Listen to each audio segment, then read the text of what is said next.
Vacancy 802, reservation के जितने variety, और इसको कंप्यूटर के सॉफ्टवेयर से प्रोसेस करने में 30 मिनट लगा, 30 से 45 मिनट लगा। इसी चीज़ को अगर हम अब टीआरई में लागू करने की बात अगर करें, क्योंकि मैनुअली तो खैर करना इस जन्म में तो नहीं संभव होगा किसी के लिए, लेकिन आप कंप्यूटर से भी अगर इसको इसी चीज़ को आंकड़े को अगर देखेंगे तो जहाँ 2000 की वैकेंसी थी, कैंडिडेट्स थे, वहाँ 6 लाख से अधिक कैंडिडेट्स हुए। जहाँ 800 की वैकेंसीज थी, वहाँ 1.2 लाख की वैकेंसीज हो जाती है। जहाँ रिजर्वेशन का तो खैर दोनों में 16-16 है। जॉब ऑप्शंस में वहाँ पर 29 या 30 जॉब ऑप्शंस थे, यहाँ पर 5 लेवल्स हैं। 5 लेवल इसलिए हैं कि 1 से लेकर के 12 तक में 4 लेवल प्लस हेडमास्टर का 1 लेवल और आ गया, 5 लेवल्स। लेकिन यहाँ पर जॉब ऑप्शंस कम होने के बावजूद, क्योंकि इसको कहते हैं साइंस में, अगर मैथमेटिक्स में, डिग्री ऑफ फ्रीडम, तो डिग्री ऑफ फ्रीडम जो सिविल सर्विसेज में जो थे वो सिर्फ एक था, जॉब्स का खाली का नाम था। यहाँ पर जॉब्स के साथ साथ आपको ऑप्शंस देना है डिपार्टमेंट का, आपको ऑप्शंस देना है। आपको ये नहीं भूलना चाहिए कि ये डिस्ट्रिक्ट वाइज शिक्षा विभाग की जो वैकेंसीज है उसका कार्डर जो है वो डिस्ट्रिक्ट है। तो ये डिग्री ऑफ जो फ्रीडम जो हुआ सिविल सर्विसेज के मामले में, एक डिग्री ऑफ फ्रीडम अगर हम मान के चल सकते हैं, जॉब का खाली इसमें देखना होता है। इसमें 3 डिग्री ऑफ फ्रीडम है, और ये तीनों डिग्री ऑफ फ्रीडम जो होते हैं, वो अगर मैथमेटिक्स के जो लोग जानकार होंगे तो जानेंगे कि परम्यूटेशन कॉम्बिनेशन में कोई लीनियर स्केलिंग नहीं होता है, वो x⁴y हो जाता है। तो अब आप इसको कैलकुलेट करके देखेंगे तो मुझे तो लगता है कि शायद इसमें वर्षों लग जाएगा इसकी प्रोसेसिंग करते करते हम करेंगे। अगर हम सारे डिग्री ऑफ ऑप्शंस को अगर हम उसको दें, इंक्लूडिंग सब्जेक्ट तो खैर एक ही सब्जेक्ट कर रहा है, तो ये सारे डिग्रीज ऑफ ऑप्शंस अगर हम देंगे तो आज हमारे पास में पूरे दुनिया में भी जो कंप्यूटेशन फास्टेस्ट कंप्यूटर को भी लगाया जाएगा तो भी इसमें मैनी फोल्ड टाइम लगेगा, जो कि व्यवहारिक किसी भी हालत से व्यवहारिक नहीं होगा। तो हमारे पास 2 ही समाधान है इसका, या तो हम डिग्री ऑफ फ्रीडम कम करें, मतलब कि हम उनको ऑप्शंस कम दें, हम डिस्ट्रिक्ट का ऑप्शंस न दें, डिपार्टमेंट का ऑप्शंस न दें, सीधा सीधी हम उसको सिर्फ लेवल का ऑप्शन दे करके हम निकाल दें, तब ये शायद कुछ संभव हो सकता है। लेकिन जैसा कि पिछले बार भी पीसी में काफ़ी लोगों में से लोगों ने कहा था, और मैंने देखा भी बाद में, कि कई कैंडिडेट्स जो टीआरई 1 में सिलेक्शन जिनका हो चुका है, वो टीआरई 2 में सिर्फ इसलिए एग्ज़ाम दे रहे हैं क्योंकि उनको जिला गलत मिल गया या अपने पसंद का जिला नहीं मिला। तो इसका मतलब है कि ये डिग्री ऑफ फ्रीडम जो था, जो ऑप्शन जो था जिला का, इसको हम नकार नहीं सकते, हमको उसको देना ही देना है। और वो अपना मेजोरियस कैंडिडेट अपना उसके पास अगर हम ऑप्शन डिनाई करते हैं इसलिए कि उससे कम मेरिट वाले लोगों को हम बेनिफिट दें, तो ये उनके लिए अन्याय होगा। इसलिए इसका सबसे और मल्टीपल रिजल्ट देने के बाद वो अपना विवेक अपना इस्तेमाल करे, अपना इंडिविजुअल, और जब उसके बाद जब जो सीट बचता है वो सीट अपने संबंधित विभाग अपनी नीति के अनुरूप वो अगर आयोग को अगर देती है तो आयोग सप्लीमेंट्री रिजल्ट देगा, अगर आयोग को नहीं देती है तो नहीं सप्लीमेंट्री रिजल्ट दिया जाएगा। तो ये चीज़ कैंडिडेट्स पर और संबंधित विभाग के ऊपर होगा, निर्भर करेगा कि उसको किस तरीके से लिया जाए। जहाँ तक हमारे आयोग की बात है, आयोग कभी भी मेरिट के दरकिनार करते हुए कम मेरिट वाले के बेनिफिट में कोई निर्णय नहीं ले सकती। इसलिए हम तो अगर हमें अगर देना है ये ऑप्शंस, तो हम अधिक मेरिट वाले का हम कोई भी डिग्री ऑफ फ्रीडम को कम नहीं करेंगे, उनके किसी भी ऑप्शंस में हम कटौती नहीं करेंगे, और हम मल्टीपल रिजल्ट्स देंगे ही, और ये हमारी मजबूरी है, हमको देना ही है। सप्लीमेंट्री रिजल्ट्स उसकी भरपाई होगी या नहीं होगी ये संबंधित विभाग के निर्णय पर होगा, और कैंडिडेट्स कौन से पद को खाली करेंगे, कौन से पद को नहीं खाली करेंगे, वो संबंधित कैंडिडेट्स के ऊपर भी निर्भर करेगा। एक और जानकारी दे दूं वैसे भी कि मेन रिजल्ट तो लोगों का अधिकार है, सप्लीमेंट्री रिजल्ट मांगना अधिकार नहीं है। और बिहार सरकार में वेटिंग लिस्ट का तो खैर कोई प्रावधान ही नहीं है। वैसे वेटिंग लिस्ट और सप्लीमेंट्री रिजल्ट में एक बहुत बड़ा अंतर है, लोगों को ये बात भूल जाते हैं। जब तक जॉब ऑफर नहीं दिया गया तब तक हमारे पास ही अधिकार है कि हम उसको परिवर्तित कर सकें, हम देख सकें कि नया लिस्ट बना सकते हैं, और वो सप्लीमेंट्री रिजल्ट का। एक बार जब जॉब ऑफर जब किसी को दे दिया गया, तो वो चाहे ज्वाइन करे या न करे, वो पोस्ट कंज्यूम हो गया, एग्जॉस्ट हो गया, क्योंकि अब वो कैंडिडेट के ऊपर डिपेंड करता है कि वो ज्वाइन करेगा कि नहीं करेगा। वो अब आपके हाथ में नहीं रहा, वो कैंडिडेट के हाथ में चला गया। और इसी में जो वेटिंग लिस्ट बनता है, वो वेटिंग लिस्ट का सरकार का प्रावधान नहीं है। इसलिए यहाँ तक हम लोगों ने अपनी बातों को स्पष्ट कर दिया कि इसमें मल्टीपल रिजल्ट्स दिया ही जाएगा, वो हमारी मजबूरी है। और सप्लीमेंट्री रिजल्ट बनेगा नहीं बनेगा, ये संबंधित विभाग के निर्णय पर डिपेंड करेगा। और हम लोग 90 रिजल्ट्स जो बनाना है हमें, ये हम अपनी सारी प्रक्रिया का पालन करके ही बनाएंगे। अभी हमारे कई ऐसे पेपर्स हैं जिसका कि फाइनल आंसर की नहीं आया है। आप जानते होंगे कि हमारा आयोग काफ़ी ट्रांसपेरेंट है और इसने अपनी SOP बना रखा है आंसर की के बारे में कि हम फर्स्ट प्रोविजनल निकालते हैं, सेकंड प्रोविजनल निकालते हैं, और दोनों स्तर पर हम ऑब्जेक्शन इनवाइट करने के बाद उसकी प्रोसेसिंग करते जाते हैं। और उस प्रोसेसिंग के बाद जब फाइनल आंसर की तैयार हो जाता है, उसके बाद ही हम रिजल्ट निकालते हैं। तो हम लोगों ने आज आप लोगों को इसलिए इनवाइट किया कि हमारे कई मामले के हमारे होमवर्क तैयार हो चुके हैं, क्योंकि उसके पहले का हमारा बाकी जो बायोमेट्रिक अटेंडेंस सिस्टम से देखते हैं, हम कैंडिडेट्स को आइडेंटिफाई करते हैं, वो सब हम जो लिस्टिंग करते हैं कैंडिडेट्स को भी, जो हम लोगों ने अभी ऑप्शंस दे रखा था, खास करके आपने देखा होगा कि SC/ST वेलफेयर डिपार्टमेंट के मामले में चूँकि वैकेंसी उसकी बाद में आई थी, इसलिए हम लोगों ने उसको समेकित करके ही किया था, शिक्षा विभाग के साथ उसकी वैकेंसी को जोड़ के किया था। और बाद में हम लोगों ने उनसे ऑप्शन मांगा, जैसे आप जिला का ऑप्शन देते हैं, वैसे 38 जिला के साथ साथ 39वें स्थान पर इसको भी रखते हुए आपको ऑप्शन दिया गया था। अगर आप ऑप्शन दें, सो फार सो गुड। ऑप्शन नहीं भी देते हैं तो भी हम आपको कंसिडर करके करेंगे ही करेंगे, लेकिन तब वो अल्फ़ाबेटिकल ऑर्डर या उस सूची के क्रम में हम उसको अलॉट करेंगे। लेकिन हम लोग का फर्ज था कि हम लोग विकल्प उसको दे दें, बता दें कि अगर आप चाहते हैं तो SC/ST डिपार्टमेंट में जाना चाहते हैं तो जा सकते हैं। तो उसके हिसाब से वो ऑप्शन किया, तो उसका भी डेडलाइन ख़त्म हो चुका है, वो भी हमारे पास आ गए। तो ये सारे तथ्य जो हमारे पास आते हैं, इन आंकड़ों को हम एक साथ इकट्ठा करते हैं, उसमें देखते हैं, और उसके हिसाब से जो हम अपना लिस्टिंग बनाते हैं, जो अपना होमवर्क करते हैं जिसको कहा जाए, वो हम कर चुके हैं। जो हमारा OMR की जो स्कैनिंग होती है, जिसके बेसिस पर हम लोग रिजल्ट बनाएंगे, वो हमारा हो चुका है। आंसर की हमारा अभी सभी पेपर्स का अभी फाइनल नहीं हुआ, उसकी प्रोसेसिंग चल रही है, और बिना आंसर की के हम रिजल्ट नहीं देंगे। अब हमारे पास जैसे जैसे आंसर की कंप्लीट होता जा रहा है, जैसे जैसे हम सॉफ्टवेयर से, जैसे मैंने बताया कि हम लोग सभी काम को करने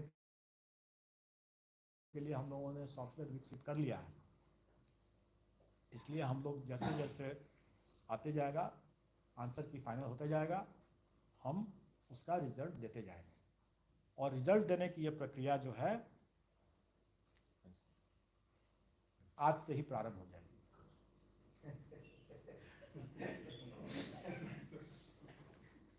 तो 25 के लिए वेट नहीं करने की जरूरत है। रिजल्ट की ये प्रक्रिया आज से प्रारंभ हो जाएगी। लेकिन आप बात समझ सकते हैं कि हमारी प्रथम परीक्षा जो हुई थी वो 7 तारीख को हुई थी, और अब 7 तारीख को हुई थी, शाम से रात से। कैसे भी समय अब इतना फाइन ट्यूनिंग तो आप करना थोड़ा मुश्किल है मेरे लिए भी। आज मतलब 12 बजे पहले ही ना होगा सर। ऑब्वियसली नेचुरल शुरू हो जाए, मैं ये नहीं कह रहा हूँ कि अंत हो जाए। आज से शुरू हो जाए, क्योंकि अभी तो आप देखें कि अंतिम परीक्षा जो हमारी हुई है वो तो 18 तारीख को हुई है। जी जी। तो अंतिम परीक्षा 18 तारीख को हुई है, तो 22 तारीख को आप हमारा आंसर की का एसओपी तो कंप्लीट नहीं होता है। उससे हमें फर्स्ट प्रोविजनल अभी दिए हैं, सेकंड प्रोविजनल देंगे, उसके बाद तब फाइनल देंगे आंसर।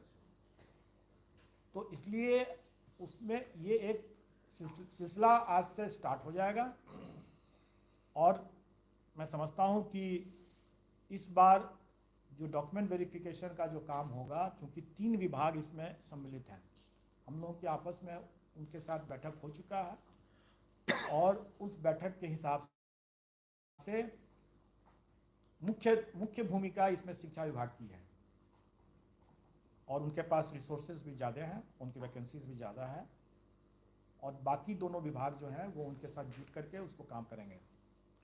और इसके बारे में विस्तृत जानकारी डॉक्यूमेंट वेरिफिकेशन के कार्यक्रम शिक्षा विभाग और संबंधित अन्य दोनों विभाग उसमें आपको देंगे।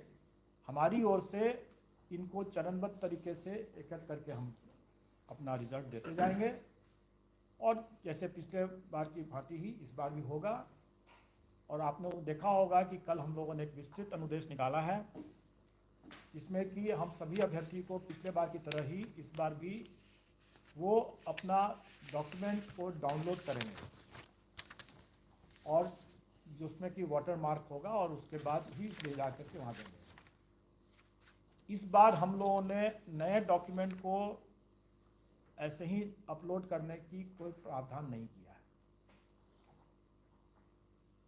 अगर कोई कैंडिडेट, जो सफल कैंडिडेट अगर जाता है वहाँ पर डॉक्यूमेंट वेरिफिकेशन एंड काउंसलिंग में, और अगर संबंधित विभाग को लगता है कि हाँ इससे ये अतिरिक्त डॉक्यूमेंट लिए बिना इसकी पात्रता नहीं बनती है, तो वो अतिरिक्त तब वो डिपार्टमेंट हमें बताएगा कि हाँ इसको ओपन किया जाए हमारे पोर्टल पर, तब वो हमारे ये विवेकाधिकार जो है ये हम लोगों ने डिपार्टमेंट के पास में दिया हुआ है।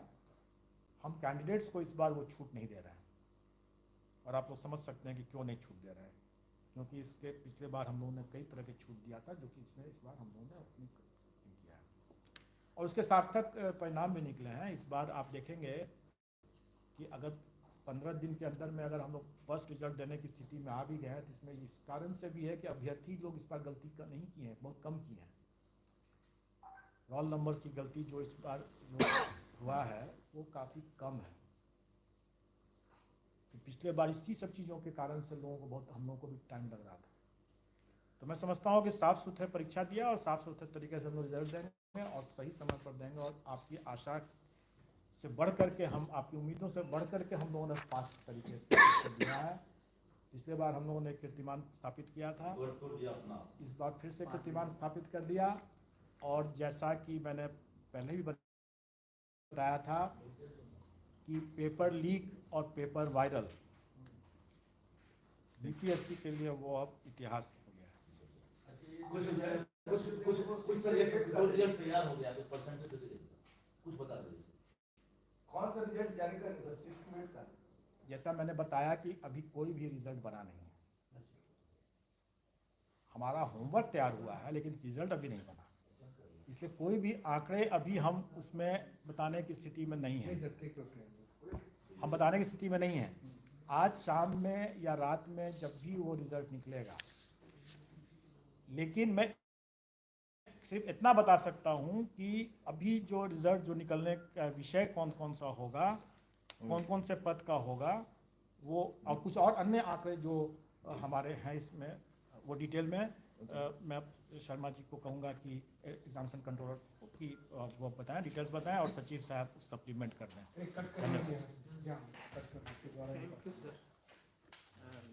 चेयरमैन सर ने तो बहुत डिटेल में टोटल वैकेंसी आप ले लीजिएगा। दे देंगे आपको। और इसमें एक चीज़ और ऐड करना चाहें, इस जो परीक्षा हुआ, ये आयोग के कर्मी और पदाधिकारी दिन रात काम किए हैं और कोशिश किए हैं कि एरर फ्री हो। एरर फ्री रहने का है, और निर्विवाद सर ने बताया कि क्वेश्चन वगैरह नहीं वायरल हुआ, लेकिन इसमें सर का डायरेक्शन और करियों हमारे पदाधिकारी और कंट्रोलर साहब और पदाधिकारी का बहुत बड़ा योगदान है। और हम लोग जो अभी नया सिस्टम है बायोमेट्रिक मिसपैच जो हाँ ना हम इसमें एक दो चीज़ ऐड कर देते हैं कि जो रिज़ल्ट जो निकलेगा हेडमास्टर में दो विभाग है और ईबीसी बीसी वेलफेयर और SC/ST वेलफेयर इसका रिजल्ट निकल जाएगा। संगीत कला में भी दो डिपार्टमेंट का है, बीसी ईबीसी का 6 to 8 का है और SC/ST वेलफेयर का 6 to 10 का है। इसका भी रिजल्ट निकल जाएगा। और फिर उसका क्लास 6 to 8 जो है वो उसमें मैथ्स एंड साइंस एक पेपर है एजुकेशन डिपार्टमेंट का, ये आज निकल जाना चाहिए। सर सोशल साइंस आज नहीं है। इतना आज निकलने की संभावना है और जैसा मैंने बताया शुरू हो जाएगा और आप लोग और ये चले आंसर की का सबसे अंत में कंप्लीट होगा। तो इसलिए आप लोग को लगातार लेकिन मिलना शुरू हो जाएगा। इसलिए अनुरोध है कि अब कट ऑफ का जो अनावश्यक जो चर्चा है 26 से डीवी स्टार्ट होगा। डेडलाइन लास्ट डीवी का मैं कोई डेडलाइन नहीं दूंगा क्योंकि डीवी का कार्यक्रम तो मैं नहीं करूंगा। वो तो मैंने बताया कि संबंधित विभाग अपना करेंगे। होगा स्वाभाविक है कि हम उसके बाद ही मार्किंग कर सकते हैं। मार्किंग हम कंप्यूटर से ही करते हैं, इसलिए टाइम नहीं लगता है। लेकिन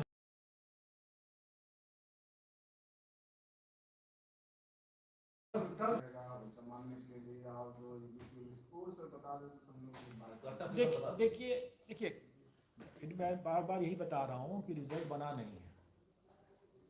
वो जो प्रावधान थे उसका उल्लेख किया गया है और वो इसलिए उल्लेख किया गया है क्योंकि TRE 1 में कई शिकायत आई थी, करीब 498 शिकायतें ऐसी थी जिसमें उस कैंडिडेट का कहना था और उसका कहना सही भी था कि उसे उस कैटेगरी के मतलब जनरल कैटेगरी के UR कैटेगरी के कट ऑफ से ज़्यादा नंबर था और फिर भी उसका चयन नहीं हुआ।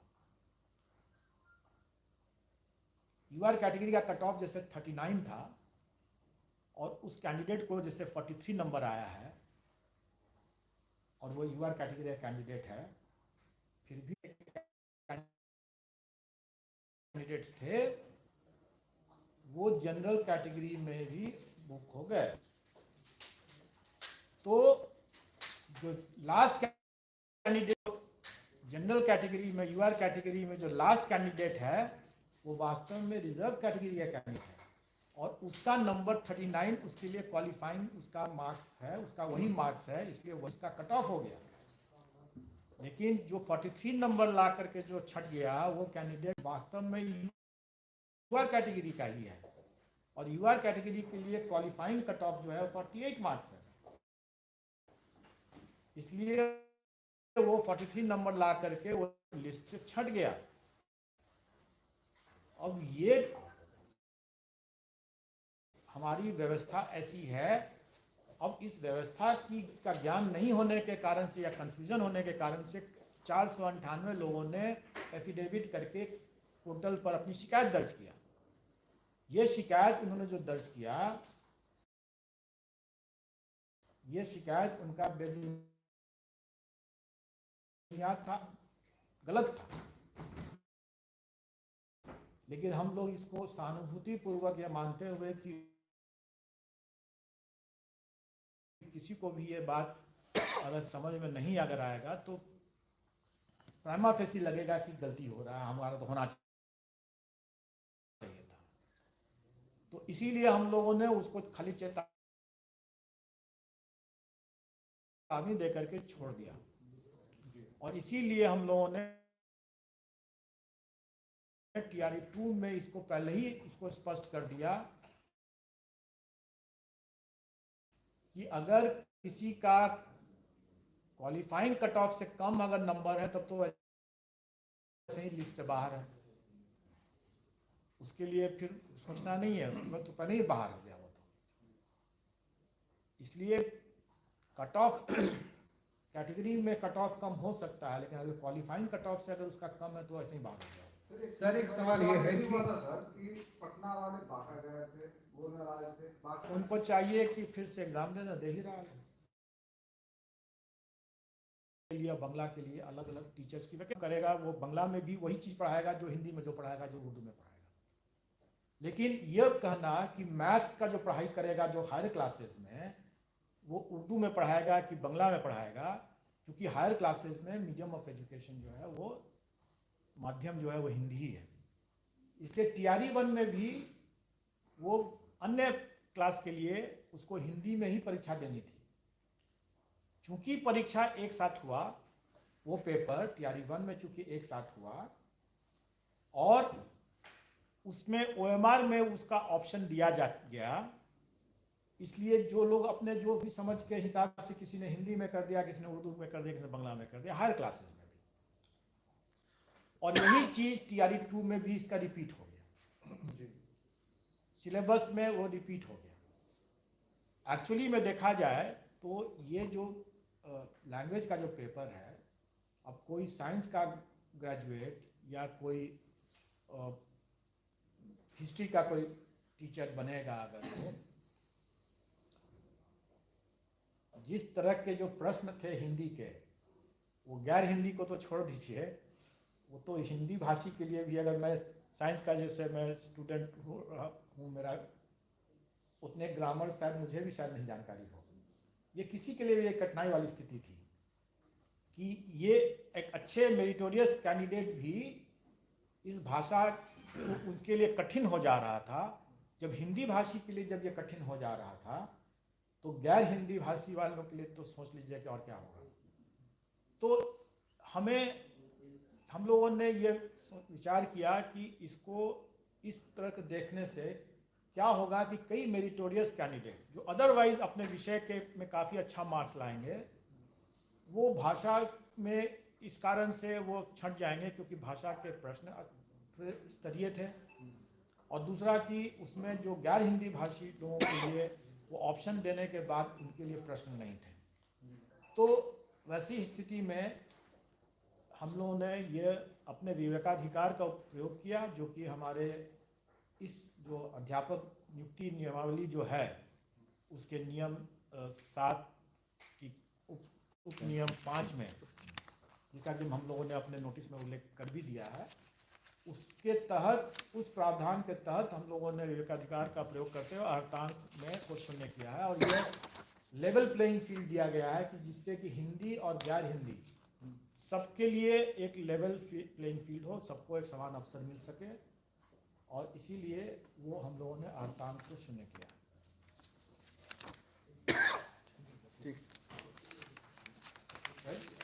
सर, एक सवाल सर, 18 दिसंबर को जो परीक्षा यहाँ पे कमला नेहरू बालिका विद्यालय हुई थी, वो परीक्षा सर 8 या 9 दिसंबर को हुई थी। सीतामढ़ी में जो परीक्षा प्रश्न पत्र नहीं पहुँच पाए, जो सर अभ्यर्थी हैं जिन्होंने 18 दिसंबर को यहाँ परीक्षा दी है, उनका कहना है कि जो 8 दिसंबर का जो सवाल आया था और जो 18 दिसंबर का जो सवाल आया है वो काफ़ी हार्ड है और आउट ऑफ सिलेबस है। कितनी सच्चाई है?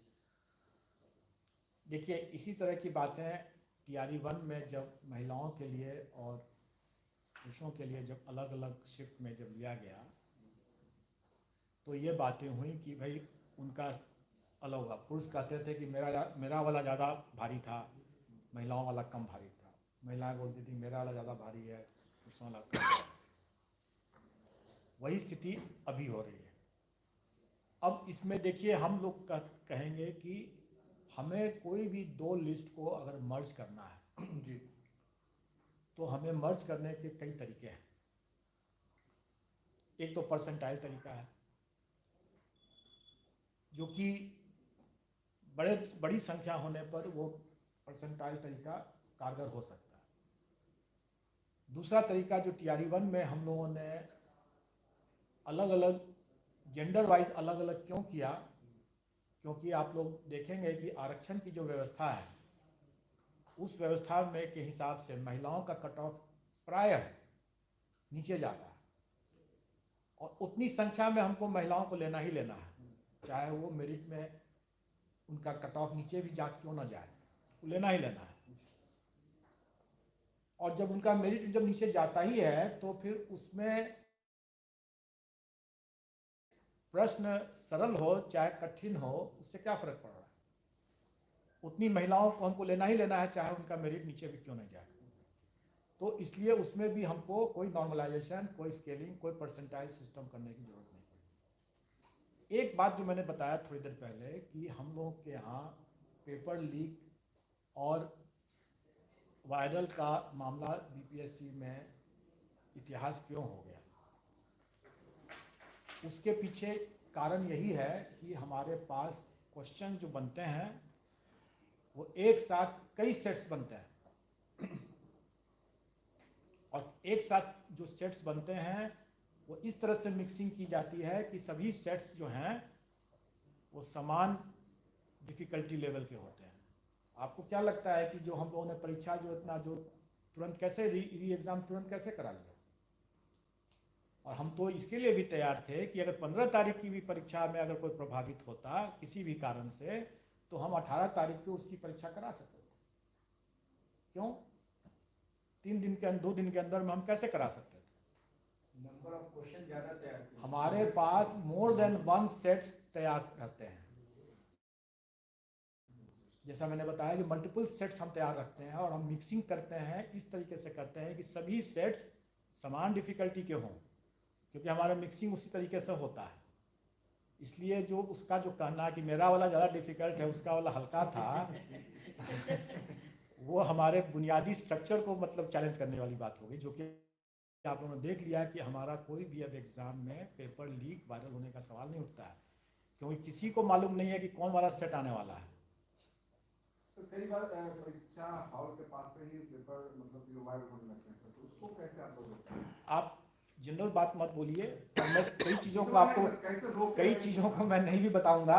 वो मेरा सिर्फ इतना ही, मैंने शायद एक बार किसी ने पूछा था कि ऑफलाइन मोड में भी पेपर लीक हो जाता है, ऑनलाइन मोड में भी पेपर लीक हो जाता है, तो आखिर क्या किया जाए, किस पर भरोसा किया जाए। किसी ने इसी सभा कक्ष में किसी ने पूछा था मुझसे कल पहले, और मैंने कहा था कि भरोसा तो आपको उस इंसान पर ही करना है। कोई भी सिस्टम अपने आप में गलत नहीं होता है, उसको हैंडल करने वाले इंसान के ऊपर आपको भरोसा करना। अगर वो सही है तो सब सही है, नहीं सही है तो नहीं, कुछ भी नहीं सही है। यानी कि आपके पहले वाले जो अध्यक्ष थे वो लोग कुछ गड़बड़ मैं ये नहीं कह रहा हूँ, अध्यक्ष ही की बात क्यों करते हैं, जो भी टीम थी वो अध्यक्ष की बात नहीं करता हूँ। तालाब में एक मछली भी पूरे तालाब को गंदा कर सकते हैं। नहीं वो कोई जरूरी नहीं है कि अध्यक्ष ही हो, नहीं सर, कोई जरूरी नहीं है कि वो अध्यक्ष हो। वो भी जो आप जो जिसका अथी कर रहे हैं, आपकी टीम में छेद नहीं है, पहले नहीं, टीम में छेद था। नहीं, नहीं ऐसा नहीं। मैं बताता हूँ कि छेद तो सिस्टम में कई थे, और कई छेद जो, जैसे मैंने कई अवसरों पर, शायद आप पहली बार आप सुन रहे हैं, मैं बता देता हूँ। मैंने पहले भी ये स्पष्ट किया है कि पर्दे के सामने जो काम होता है वो सबको दिखता है, और उसमें आप अच्छा बहुत कर सकते हैं, सब लोग संतुष्ट भी हो जाएंगे, लेकिन उससे बात नहीं बनती है। जो पर्दे के पीछे जो काम होते हैं, अगर हम सावधानी नहीं बरतें, उसमें पारदर्शिता नहीं बरतते, अगर हम ये कहें कि हम क्वेश्चन नहीं देंगे, हम OMR शीट नहीं देंगे, आंसर की नहीं देंगे, तो हमने कई चीज़ों को पर्दे के पीछे ढकेल दिया। और अगर हम पर्दे के पीछे ढकेल देते हैं तो पर्दे के पीछे क्या हो रहा है किसी को पता नहीं। तब तो कोई अध्यक्ष कोई भी रहे, कोई भी कुछ रहे, क्या हो रहा है किसी को पता नहीं है। जब तक कि पब्लिक के सामने, पर्दे के सामने जब तक हम उस चीज़ों को नहीं लाते हैं, तब तक ये संभावना हमेशा बनी रहती है कि पेपर लीक हो जाए या कुछ भी चीज़ लीक हो जाए, ये संभावना बनी रहती है। लीक पॉइंट्स कई थे, और हम लोगों ने यहाँ पर इतना कॉन्फिडेंटली हमने कैसे कहा था, पहले ही कहा था, इस परीक्षा के पहले भी मैंने कहा था कि पेपर लीक इतिहास हो गया, और उसके बाद भी हम लोगों ने कितनी परीक्षा ले लिया। मैं ये नहीं कह रहा हूँ कि ये एक फुल प्रूफ सिस्टम है, क्योंकि मैं हमेशा कहता हूँ कि हमें कदाचारियों से 2 कदम आगे रहने की ज़रूरत है। हम अगर अपने सिस्टम में हम परिवर्तन नहीं करेंगे तो हम किसी दिन गच्चा खा जाएंगे।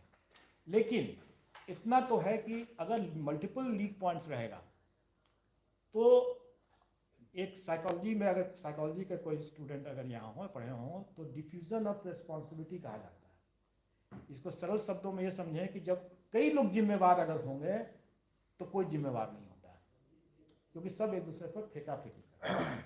अगर मल्टीपल लीक पॉइंट्स रहेंगे तो कहाँ से लीक किया गया इसकी जांच करते करते ही वर्षों बीत जाएगा और कोई जिम्मेवार नहीं होगा। इसलिए हम लोगों ने सबसे पहला काम यह किया कि मल्टीपल लीक पॉइंट्स को खत्म करके there is only one leak point left, और कोई लीक पॉइंट है ही नहीं। जब और कोई लीक पॉइंट बचा ही नहीं तो फिर हम ये कॉन्फिडेंस के साथ कह सकते हैं कि अगर अब कुछ हुआ, हम लोग कई बार सोच करके सारे लीक पॉइंट्स को बंद करते हैं। जो चीज़ आपके पर्दे के सामने वाला चीज़ तो आप देख करके वाहवाही कर देंगे, कैमरा लग गया, ये लग गया, वो लग गया, वाहवाही कर देंगे। लेकिन उससे ज़्यादा होमवर्क, ज़्यादा मतलब दिमाग लगा करके जो काम करने वाली बातें हैं वो पर्दे के पीछे वाला काम है, जिसमें कि ट्रांसपेरेंसी बहुत ही क्रिटिकल एलिमेंट है। और वो ट्रांसपेरेंसी जितना अधिक से अधिक रहेगा उतना आपका system full proof, leak proof रहेगा। अगर जितना आप ट्रांसपेरेंसी कम रखेंगे उतना आप भी हमेशा शक के दायरे में रहेंगे। इसलिए हम लोगों ने देखा, आपने इस बार भी देखा होगा कि हम लोगों ने OMR शीट भी देना शुरू कर दिया, और उसमें हम लोगों ने एक दो में प्रयास भी किया कि हम लोग उसमें स्कैन जो वैल्यूज होता है, जो रीडिंग जो होता है, जैसे स्कैन कर दिया तो मशीन है ना, आफ्टर ऑल मशीन ने उसको ए रीड किया कि बी रीड किया। अगर मान लीजिए मशीन ने गलत रीड किया और आप दिख रहा है कि हमने बी पर टिक लगाया है और मशीन उसको ए रीड कर रहा है, तो हम तो रिजल्ट बनाएंगे मशीन के रीडिंग के हिसाब से, और आप कहेंगे बाद में कि मेरा तो बी था उसमें। तो इसलिए हम लोगों ने कोशिश किया कि जो मशीन जो रीड कर रहा है वो रीडिंग भी मशीन की, और स्कैन मशीन की जो रीडिंग भी है वो भी कैंडिडेट को दे दें, ताकि कैंडिडेट न केवल अपना OMR शीट देख ले बल्कि देख ले कि मशीन ने भी उसको सही सही रीड किया है कि नहीं किया है।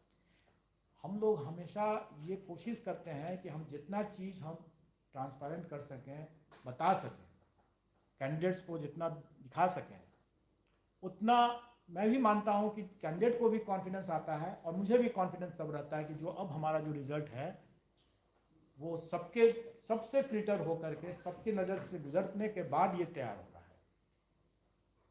इसलिए हम लोग ये नहीं, किसी व्यक्ति विशेष को आप दोष दे ही नहीं सकते अगर मल्टीपल लीक पॉइंट्स है।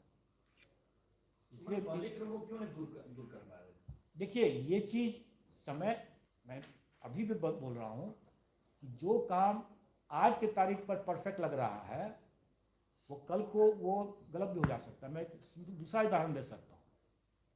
यहाँ पर जब 2007-8 के आसपास में डबल कोडिंग का सिस्टम शुरू किया गया था, कॉपीज का डबल कोडिंग सिस्टम। पहला कोड नंबर सिस्टम, दूसरा कोड भी नंबर सिस्टम। ये 2007-8 के हिसाब से वो बहुत ही फ्यूचरिस्टिक था, अप्रोप्रिएट था। 2020-22 तक पहुंचते पहुंचते आपका मोबाइल का जमाना पूरा जबरदस्त आ चुका था। लोग स्मार्ट मोबाइल फोन्स आ गया है। लोग कितने तरह का चीज़ कर सकते हैं इसकी आप इमेजिन भी नहीं कर सकते हैं। हम लोगों ने उसमें सुधार करके उसमें फर्स्ट कोड को QR कोड कर दिया। ऐसे तो लोग नंबर सिस्टम है तो उसको पढ़ ही सकता है ना। तो जो नंबर सिस्टम का कोडिंग सिस्टम जो 2007-8 के लिए अप्रोप्रिएट था वो 2022 आते आते वो आउटडेटेड हो गया, क्योंकि उसका भी लोग काट निकालने लगे। तो मैं ये इसलिए मैं कहना चाह रहा हूँ कि जो भी सिस्टम हो आज की तारीख में अगर वो सही है तो इसकी कोई गारंटी नहीं है कि वो आज से 4 साल बाद, 3 साल बाद, 4-5 साल बाद भी वो सही रह जाए, क्योंकि उसका भी तोड़ निकालेंगे। और TRE 1 की परीक्षा में जो हम लोगों ने हरकतें देखा, जो मुन्ना भाई लोगों ने जिस तरह से कुछ चीज़ों को डिफीट करने का कोशिश किया, और उस चीज़ को डिटेक्ट करने में हम लोगों को एक दिन लग गया। हम लोगों ने उसको दूसरे दिन पकड़ा। उससे हम लोगों ने भी सबक लेकर के TRE 2 में यह व्यवस्था कर दिया कि हम लोग उसी दिन परीक्षा के दरमियान ही हम लोग पकड़ लें, क्योंकि सेकेंड डे तो है ही नहीं। उस बार तो 2 दिन की परीक्षा थी सबके लिए, इस बार तो 2 दिन की सबके लिए परीक्षा। लेसन लिया TRE 1 से, उसको इम्प्रूव किया। तो ये ऑलवेज, ये चूहे बिल्ली का खेल की तरह समझिए, ये ऑलवेज हमें आगे रहना होगा, नहीं तो हम फंस सकते हैं। तो हम लोग का ये प्रयास है, और मैं कभी कोई मतलब भविष्यवक्ता तो नहीं हो सकता हूँ, लेकिन मेरा जो अनुमान है, उस अनुमान के हिसाब से ही मैंने बताया था कि ये शायद इतिहास हो गया है हमारे लिए, और इसीलिए हम लोगों ने जो भी जितनी परीक्षाएं जो किया वो काफ़ी किया हम लोगों ने, और हम लोगों को कोई टेंशन नहीं था। और यहाँ पर हम लोगों ने सभी लोगों को, अन्य विभाग के लोगों को हम लोग आमंत्रित भी किया। कॉपी पेस्ट भी होने लगा। बहुत बार लोग होता है ना, कॉपी पेस्ट करने में रोल नंबर भी, नाम और रोल नंबर भी लोग कॉपी पेस्ट कर देते हैं। तो सर TRE 2 तो ले चुके हैं सर, तीसरी की तैयारी कब होगी? ये देखिए, ये घोषित है, और मैं समझता हूँ कि इसके बारे में ज़्यादा जानकारी तो आप शिक्षा विभाग से लें या संबंधित एजुकेशन डिपार्टमेंट से लें। लेकिन हम लोगों ने जो अपनी व्यवस्था बना रखा है यहाँ पर, आप देखेंगे कि कंबाइंड सिविल सर्विसेज की एग्ज़ाम्स, जो PT की एग्ज़ाम्स जो है, वो हम लोग 30 सितंबर हम लोगों ने स्थायी कर दिया। हमने 67 का 30 सितंबर को लिया, 69 का 30 सितंबर को लिया। 68 का बीच में लेना इसलिए पड़ा क्योंकि सेशन को रेगुलराइज करने के लिए हम लोगों ने 67 का हम लोगों ने जनवरी में मतलब लिया एग्ज़ाम मेंस का। 69 भी हम लोग मेंस का ले रहे हैं, उसका भी डेट अनाउंस हो चुका है। और हम लोग ने इसी तरीके से हम लोगों ने कहा कि शिक्षा विभाग के साथ हमारी बैठक होने के बाद निर्णय हो चुका है कि अगस्त महीने में, हर एक वर्ष अगस्त महीने में ये परीक्षा होगी। 24, 25, 26 जैसे हम लोगों ने इस बार जैसे लिया था TRE 1 में, वही चीज़ हम लोग उस तरीके से TRE 3 में होगा, और जैसे जैसे आएगा वैकेंसी उसके हिसाब से होगा। हर एक साल उसी तरीके से करने का प्लान है। धन्यवाद। रिकॉर्ड तोड़ दिए सर आप, वही उसी रिकॉर्ड पर कितना बढ़िया सा मौका मिलेगा।